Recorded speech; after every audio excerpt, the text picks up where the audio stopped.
नमस्कार साहित्य प्रेमियों, आप सुन रहे हैं माइलस्टोन एक्सप्रेशन। मैं हूँ वैष्णवी। आज लेकर आई हूँ एक ऐसी कहानी, एक ऐसी स्त्री की कहानी जो जिंदा तो है लेकिन रिश्ते के भीतर रेत में फंसी मछली की तरह तड़प रही है। कहानी का नाम है रेत की मछली, जिसको लिखा है कांता भारती जी ने। तोरू को सावधानी से गोद में समेटकर मैंने अपने दोनों पैर झील में लटका दिए। पानी बहुत ठंडा था, लेकिन मेरी जलती हुई अंतरात्मा को उससे शीतलता मिल रही थी। अभी अभी यहाँ शोभन भी थे। 1 मिनट में आने को कहकर वे उठ गए। इस बार बुरा नहीं लगा। ऐसा लगा एक कड़वाहट मेरे पास बैठी थी जो अब उठकर कहीं चली गई। एकांत से मुझे थोड़ा आश्वासन भी हो रहा था।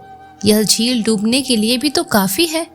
लेकिन फिर मैंने यह भी सोचा कि पराजय की जिन गहराइयों में मैं डूब चुकी हूँ, उनसे इस झील की गहराई कहीं कम है। सच तो ये है कि डूबना अब दोबारा नहीं होगा।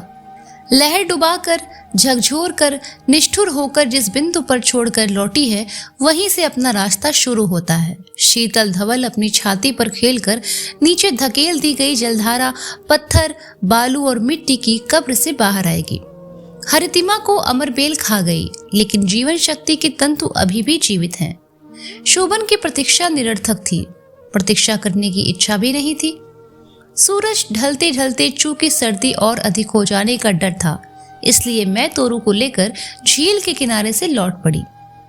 एक जगह मैं यह सोचकर संतुष्ट भी हुई कि शोभन और मीनल जब वहां लौटेंगी तो मुझे न पाकर निराश होंगे। होटल पहुंची तो मालूम हुआ कि भारत पब्लिशिंग हाउस के रतन लाल जी का संदेश आया है। रात को भारत पब्लिशिंग हाउस के मालिक की ओर से शोभन और श्रीमती शोभन को डिनर पर बुलाया गया है। श्रीमती शोभन देखकर मन जल उठा। जी में आया कि मैं उस स्लिप को फाड़ दूं। निमंत्रण तो शोभन और मीनल के लिए होना चाहिए था।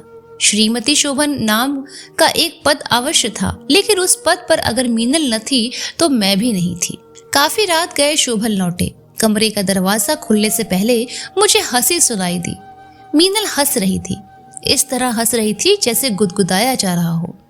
दरवाजा अंदर से बंद नहीं था, लेकिन खोलने के लिए मैं उठी नहीं। शोभन अंदर आए। आसपास उन्होंने इस तरह देखा जैसे कमरे में मेरा और तोरू का अस्तित्व ही न हो। मेज पर भारत पब्लिशिंग हाउस से आई हुई स्लिप पर एक एस्ट्रे के नीचे दबा दी गई। शोभन ने उसे पढ़ा और बोले, ओहो, देर न हो जाए कहीं। 8 बजे बुलाया है और 7:30 तो वैसे ही बज रहा है। मीनल, तुम जल्दी से तैयार हो जाओ। लेकिन इसके बाद उन्हें कुछ ध्यान आया। शायद उन्होंने सोचा होगा कि डिनर पर तो उन्हें सपत्नी बुलाया गया है। भारत पब्लिशिंग हाउस के मालिक विचारों से बहुत अधिक रूढ़िवादी हैं। डिनर पर इस तरह किसी पराई लड़की के साथ आना उन्हें अच्छा नहीं लगेगा। तुरंत बोले, और कुंतल, तुम तो काफी पहले से आ गई थी, तुम्हें तो अब तक कपड़े बदल लेने चाहिए थे। मैंने कोई जवाब नहीं दिया। उन्होंने फिर अपनी बात दोहराई। इस बार उनके स्वर में काफी नरमी थी। उनका उद्देश्य छुपा नहीं रहा। वे अभिनय करना जानते थे। उन्हें पता था कि मेरे न जाने पर मीनल को ले जाना भी उनके लिए कठिन हो जाएगा। बहुत रूखी आवाज में मैंने कहा, आप चले जाइए, मेरी तबीयत ठीक नहीं है। शोभन का अभिनेता पूरी तरह सक्रिय हो उठा। वे मनुहार पर उतर आए। मनुहार भरी जबरदस्ती के बाद अंततः वे ही फिर जीते। डिनर से लौटने के बाद मेमने की खाल में छुपा हुआ भेड़िया साहस बाहर आ गया। उनका काम निकल चुका था, इसलिए अब अभिनय की कोई जरूरत नहीं थी। भारत पब्लिशिंग हाउस के मालिकों के साप्ताहिक पत्र के संपादन के लिए काफी अच्छी शर्तें तय हो चुकी थी। मालिक इस कमरे में इस समय मौजूद भी नहीं थे, इसलिए शोभन को अपनी प्रसन्नता जाहिर करने का बहुत अच्छा मौका मिल गया था। मीनल को उन्होंने बाहों में भरा और चूम लिया। डिनर के दौरान मैं शोभन से कुछ दूर बैठी थी, इसीलिए उस समय मुझे पता नहीं चल सका उन्होंने उस समय जो खुशी जाहिर की उसका राज क्या है। मीनल को भी उतना सब पता नहीं था। रात काफी हो गई थी। होटल में गहरा सन्नाटा छा गया था। कमरे में 2 बड़े पलंग थे, दोनों एक दूसरे से काफी दूर। एक पलंग पर मैं थी तोरू के साथ और दूसरे पर शोभन मीनल के साथ। वे धीरे धीरे मीनल को बता रहे थे कि तय हुआ था कि शोभन यूनिवर्सिटी से 1 साल की छुट्टी लेकर बंबई जाएंगे और देखेंगे कि वे पत्र संभाल सकते हैं या नहीं। कुंतल और तोरू इलाहाबाद में माँ के साथ रहेंगी। आगे बहुत कुछ मैंने स्वयं भी जोड़ लिया। यानी मीनल के लिए आसान हो जाएगा कि जब तक वह चाहे मुंबई में शोभन के साथ रहे, क्योंकि तब दोनों के बीच से कुंतल का व्यवधान दूर हो जाएगा। बातों का सिलसिला व्यवसाय से हटकर लिप्सा की गलियों में उतर गया। मैंने दूसरी ओर करवट बदल ली। शोभन और मीनल के संवाद चुंबनों और सत्कारों में बदल गए। मैं दांत भींचकर तकिए में सिर गड़ाए लेटी रही। इस पर्वतांचल में एक बार पहले भी मैं शोभन के साथ आई थी, लेकिन तब यहाँ एक दूसरा पलंग नहीं था और तब मेरा प्यार भी किसी दूसरे के पलंग पर नहीं था। कहाँ कहाँ भटकते रहे थे हम लोग। पूरा वह 1 महीना कितना तेजी से किसी पानी की धार की तरह पर्वत से कूद कर नीचे तक दूरी तय करता था। लेकिन अब यही मेरा संबंध एक ऐसा ग्लेशियर बन गया है जो इतने धीमे धीमे आगे बढ़ता है कि लगता था जैसे उसमें गति ही नहीं है। 2 हफ्ते का वह छोटा सा समय कितनी कठिनाइयों से बीता ये मैं ही जानती हूँ। 15 दिन के बाद हमारे वापसी लौटने का दिन आ गया था, लेकिन यह वापसी किधर? क्या मैं अपनी दुनिया से फिर से वापस लौट सकती हूँ? बहुत सी परिस्थितियों से वापसी सुख देती है, लेकिन इस वापसी में सुख नहीं था। मुझे मालूम था कि अब जिस इलाहाबाद से मैं वापस जा रही हूँ वह किसी निर्वारान से कम नहीं होगी। घर पर 15 दिनों में फूलबकिया में फिर वह लतर फैल गई। शोभन और मीनल तेजी से माँ को आवाज देते हुए अंदर चले गए। मैं एक क्षण के लिए ठिठक कर उस लतर को देखने लगी। जाने क्यों इस बार लगा कि वह लतर मेरे दुश्मन न होकर कहीं मेरे मन की एक यातना ही है। जिस तरह मेरी यातना विवश होकर मेरे तन मन में फैलती जाती है, उसी तरह यह लतर भी विवश है। मुंबई जाने के शोभन के निश्चय पर माँ अवाक रह गई। कातर होकर बोली, बेटा अब जीवन के थोड़े से ही दिन रह गए हैं। इसी गंगा के चरणों में जीती रही हूँ। यहीं थोड़े दिन बाद समा जाना है। अब मैं कहाँ जाऊंगी बेटा? अब तो कोई अपना घर भी नहीं है। उसे बेचा न होता तो वहीं जाकर रह लेती। फिर कुछ सोचकर बोली, लेकिन बेटा मैं तुम्हें नहीं रोकूंगी। बड़ी नौकरी है, तुम्हारा जीवन बन जाएगा। शोभन ने ऐसा जाहिर किया जैसे माँ के बिना बम्बई में रहना बहुत मुश्किल है, लेकिन मैं जानती हूँ उनके मन में क्या था। वे जानते थे कि वे अगर बम्बई माँ गईं तो शोभन की योजना पूरी नहीं हो पाएगी। बड़ी कुशलता के साथ शोभन ने योजना बनाई थी। उतनी दूर नई दुनिया में जाने के बाद शोभन के लिए मनमाना एकांत मिलना था। वे जानते थे कि वहां उनके और मीनल के बीच तीसरा कोई नहीं होगा। उन्हें यह भी पता था कि इलाहाबाद में तो मित्रों और परिचितों का एक लिहाज भी करना पड़ता है। वह लिहाज बम्बई में जरूरी नहीं होगा। मीनल कलकत्ते चली गई थी, लेकिन मुझे पता था कि जाने के पहले वह शोभन से बहुत कुछ तय करती भी गई थी।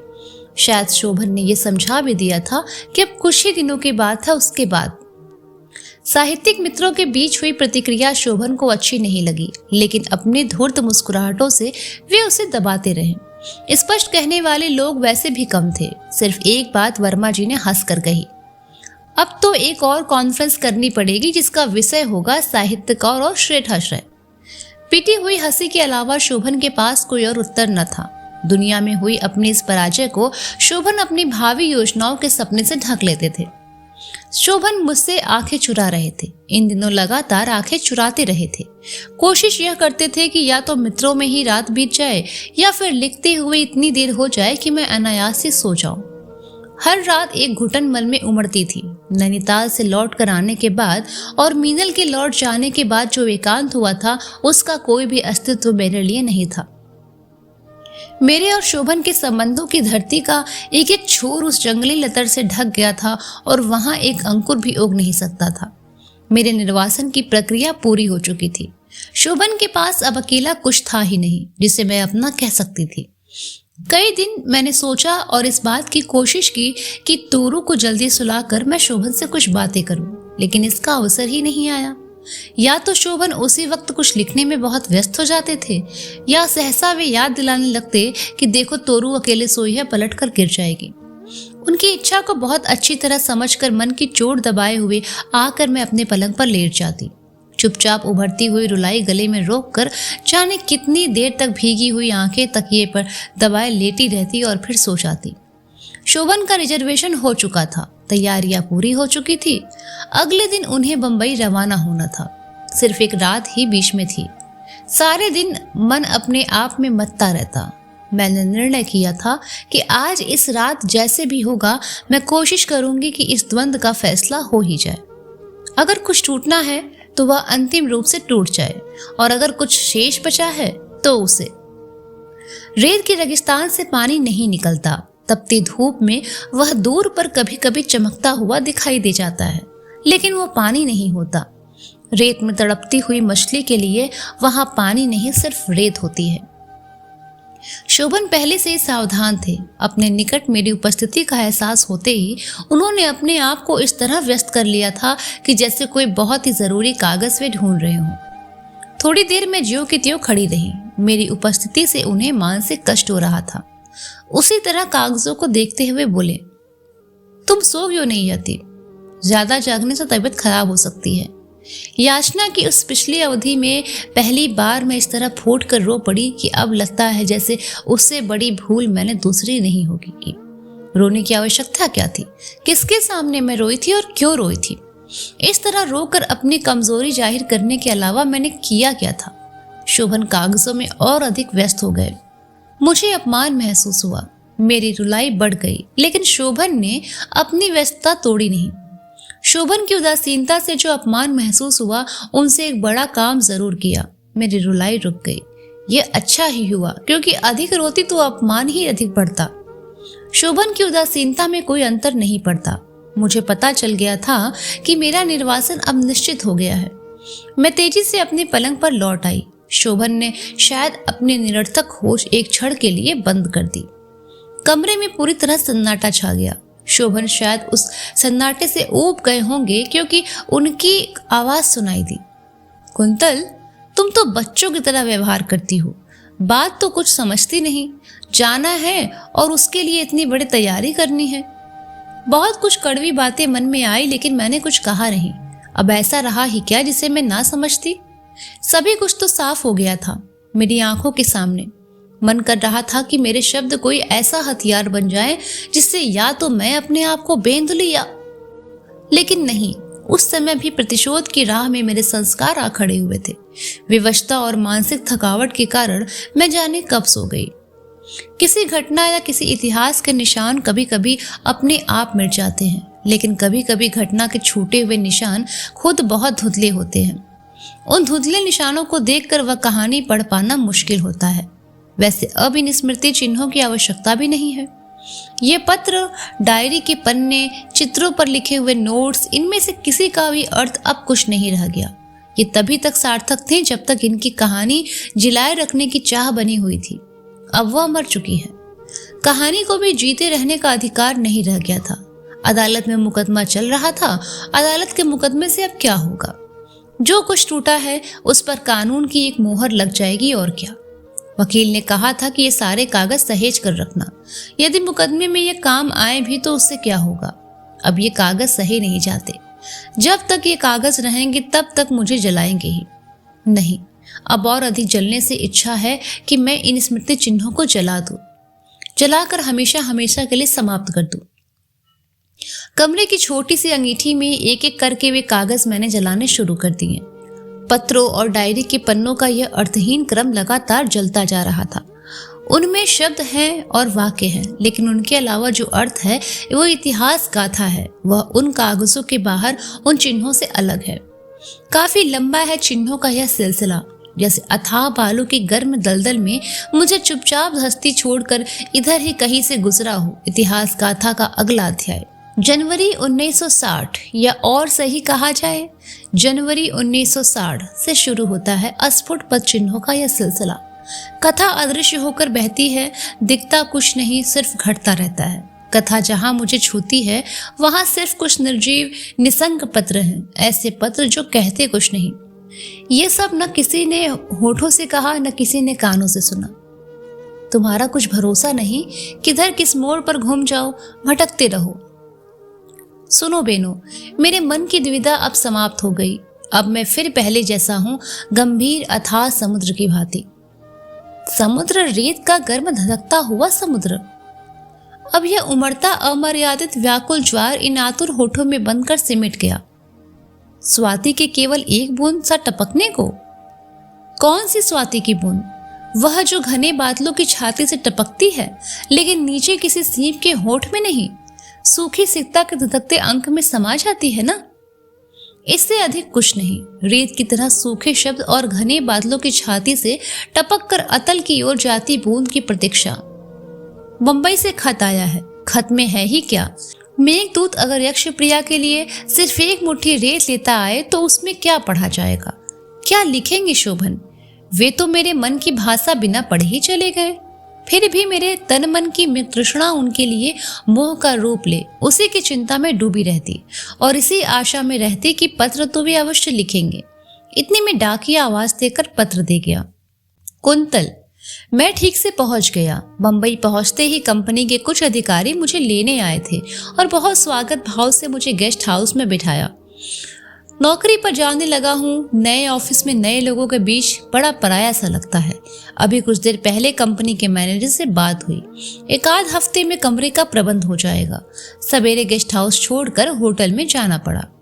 लो, मेरे इलाहाबाद के मित्र डॉक्टर भरत के एक अभिन्न मित्र शर्मा जी अपने एक कमरे के फ्लैट में जबरदस्ती ले जाने का आग्रह कर रहे हैं। उनका नौकर खाना तथा अन्य काम करने के लिए बराबर वहीं रहता है। शर्मा जी स्वयं अधिकतर कानपुर में ही रहते हैं। कभी कभी आते हैं, अन्यथा यह कमरा एकदम खाली पड़ा रहता है। मैं चाहूं तो 2-3 महीने यहीं रह सकता हूं, किंतु 10-15 दिन में आसपास से कोई अच्छा इंतजाम हो जाएगा। नौकर मेरे खाने पीने आदि का पूरा प्रबंध कर देगा। तुम चिंता मत करना। किताबों के प्रूफ पढ़कर बनारस भेज दिए या नहीं? मेरी तमाम डाक यहाँ के पते पर भेज दो और कोई विशेष बात हो तो लिखना। समूचा पत्र पढ़कर कुछ ऐसा लगा जैसे कहीं बहुत दूर से देखा हो और पहचानने से पहले चेहरा घुमाकर चल दिया हो। कोई गर्माहट नहीं, अंतरंगता का एक शब्द नहीं। अंत में एक रेखा खींचकर लिख दिया गया था, शोभन। किसका शोभन? कौन था यह शोभन? क्या यह वही शोभन था जिसकी बाहों में कुंतल ने कभी भोर का तारा देखा था? वह शोभन मुट्ठी में भरी हुई रेत की तरह एक एक कण करके बाहर खिसक गया था। इसी समय माँ आ गई थी। मैंने उन्हें बता दिया कि शोभन का पत्र आया है। हमेशा की तरह उत्साह से भरकर वह आशीर्वाद देती रही। उन्हें शायद पता भी नहीं था कि जिसके लिए वे आशीर्वाद दे रही हैं वह अब उस पद पर नहीं रहा, और उसका बस चलता तो यह आशीर्वाद भी उसी तरह ठंडे हाथों में लौटा देता जिस तरह मेरी भावनाओं को लौटा रहा है। रोज की तरह उनके नाम आई हुई डाक रिडायरेक्ट करने के बाद मैं उनकी किताबों के प्रूफ लेकर बैठती थी, लेकिन अब एक एक पंक्ति बार बार पढ़ने के बावजूद ऐसा लगता था जैसे वह पंक्तियां ओझल हो जाती हैं। उन पंक्तियों की बजाय कुछ संवाद उभरने लग जाते हैं, जिनमें से अधिकांश सीधे शोभन को संबोधित हुए थे। तुम पत्र का जवाब क्यों नहीं देते? तुम कुछ लिखते क्यों नहीं? तुम कोई बात साफ क्यों नहीं करते? तुम इतने चुप क्यों रहते हो? तुम सच क्यों नहीं बोल सकते शोभन? ऐसे ही एक दिन बिना कुछ बोले उनका उत्तर आ गया। बहुत भयानक था वह उत्तर, बेहद निर्मम। शोभन की नीरस और विरक्त पंक्तियां जहां समाप्त हुई थी पत्र में, वहीं थोड़े से शब्द मीनल ने भी लिख रखे थे। वैसे उन शब्दों में मात्र एक औपचारिकता भरी थी, लेकिन साधारण औपचारिकता में से कितनी भयानक चुभन हो सकती है ये केवल मैंने ही महसूस किया। शोभन की चुप्पी का रहस्य समझ में आ गया था। मीनल अंततः मुझे शायद अंतिम पराजय देकर बंबई जा पहुंची थी। पत्र बार बार उलट पलट कर देखा, संदेह की कोई गुंजाइश नहीं थी। मन को और अधिक भ्रम में रखने का अब कोई उपाय बचा नहीं था। आसपास कहीं भी कोई ऐसा साधन दिखाई नहीं पड़ रहा था जो मेरी खोई हुई दिशा मुझे वापस लौटा दे। 2 रोज बाद शोभन का एक पत्र आया, ठीक वैसा ही विरक्त और ठंडा पत्र। कुंतल, आज दोपहर में तुम्हारा रजिस्टर्ड लिफाफा मिला था। उसी समय तनख्वाह के कागजों, रसीदों आदि पर दस्तखत करके भेज दिया। शनिवार के तीसरे पहर मीनल आ गई थी। मीनल वहां बीमार थी, उस पर से इतने लंबे सफर की थकान भी थी। कल मकान मिला और दिन भर सामान रखवाते रहे। सब व्यवस्थित होने पर लिखूंगा। 1 हफ्ते भर के लिए आकर यहाँ की स्थिति देखकर लौट जाना। फिर वही रिक्ता जिसके अलावा कुछ मेरे हिस्से में नहीं। मीनल के वहां पहुंच जाने से मेरा मन इतना रोष में भर गया था कि उसी कागज पर लिखा उसका पत्र पढ़ने को जी नहीं हुआ। फिर मन को समझाकर पढ़ने लगी। कुंतो, 5:15 बजे हैं शाम के। इनके ऑफिस में बैठकर यहीं की कलम से लिख रही हूँ। आज देखा मैंने इनका यहाँ का काम। बाबा रे, हर मिनट कोई मिलने आता है। 10 तरह के लोगों से 10 तरह की बातें करना, ऊपर से इतना काम, फिर यहाँ से इतना थकने के बाद घर जाते हैं तो सूना कमरा इन्हें कितना कचोटता है। जब तक अकेले रहेंगे कचोटेगा, इसको आज अच्छी तरह समझ लिया है। बस यही है कि इन्हें अधिक दिन यहाँ नहीं छोड़ना है। तुम्हें बिना सूचित किए इलाहाबाद से होकर मैं यहाँ आ गई। तुम्हारी शिकायत जायज होगी, किंतु मेरी जगह यदि तुम होती तो तुम भी ऐसा ही करती, और तुम्हें मेरी वहाँ की हालत मालूम होगी तो तुम उतना महसूस नहीं करोगी। कैसे कॉलेज तक जाकर छुट्टी लेकर आई हूँ कि बस पूछो मत। फिर सोचा कि शाम को तुम्हें तार करूंगी, वो भी न कर सकी। उतरी इसलिए नहीं कि पूरा दिन नष्ट हो जाता, यही सफर चूर कर गया था। वह तो यहाँ आकर जो संजीवनी बूटी मिली, उससे सफर की थकान और बीमारी सभी फूंक मारते उड़ गई। शेष कल लिखेंगे, तुम्हारी। पत्र पढ़कर बेचैनी ही बेचैनी और कुछ नहीं। यहाँ पंखे कटे पंछी की तरह उड़ने में असमर्थ छटपटा रही हूँ। उसी तरह छटपटाते पूरा दिन पूरी रात बीत गई। मन उखड़ गया, रेत में डूबी गई हूँ। आंखों में, मुंह में, हाथों और पैरों के कड़ कड़ में रेत समा गई है। उसके चुभन से करहा उठने के अतिरिक्त कुछ नहीं कर सकती। डाकिया एक और पत्र दे जाता है, इन्हीं का पत्र है।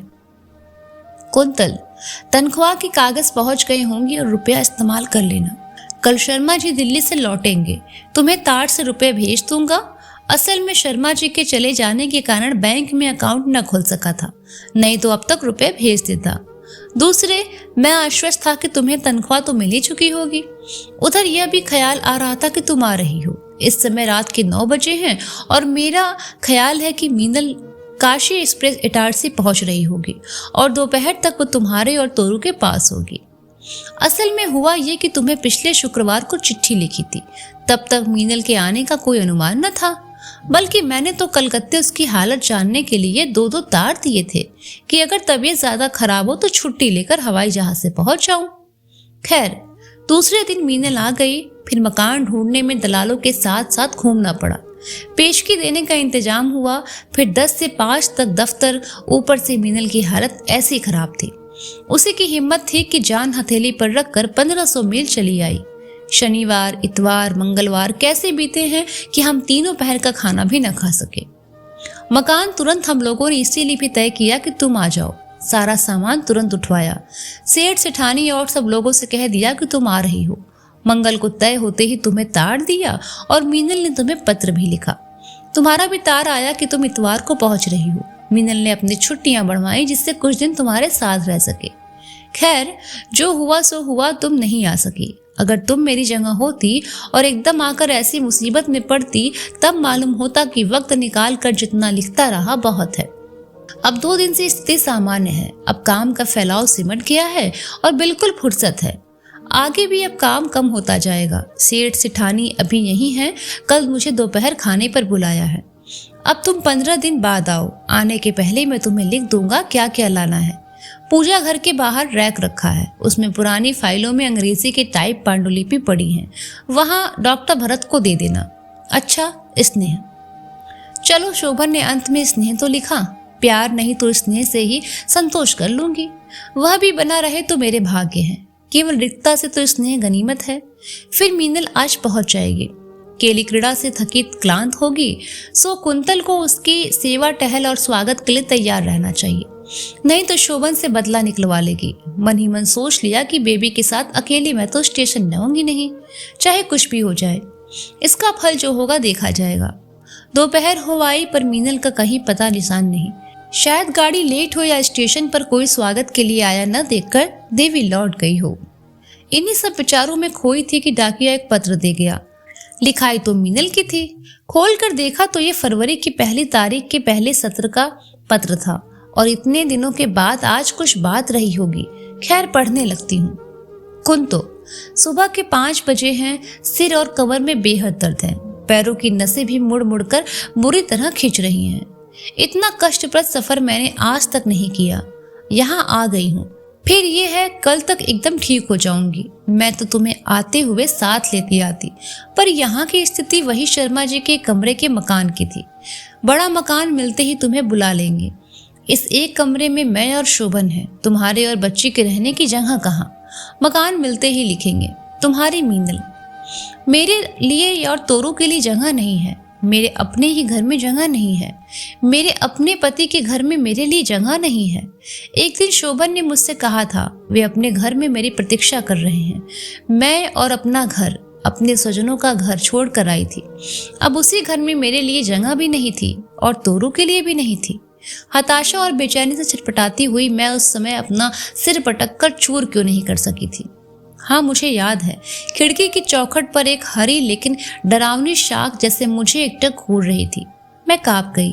यह वही जंगली लतर थी जिसने धीरे धीरे करके फुलबगिया के सारे पौधे निगल लिए थे, और जब वह घर की चौखट के अंदर आ पहुंची थी, मेरे मुंह से अनजाने ही एक चीख निकली थी और आंखों के आगे अंधेरा छाता हुआ चला जा रहा था। धन्यवाद। इसके आगे का कहानी सुनेंगे आप अगले भाग में।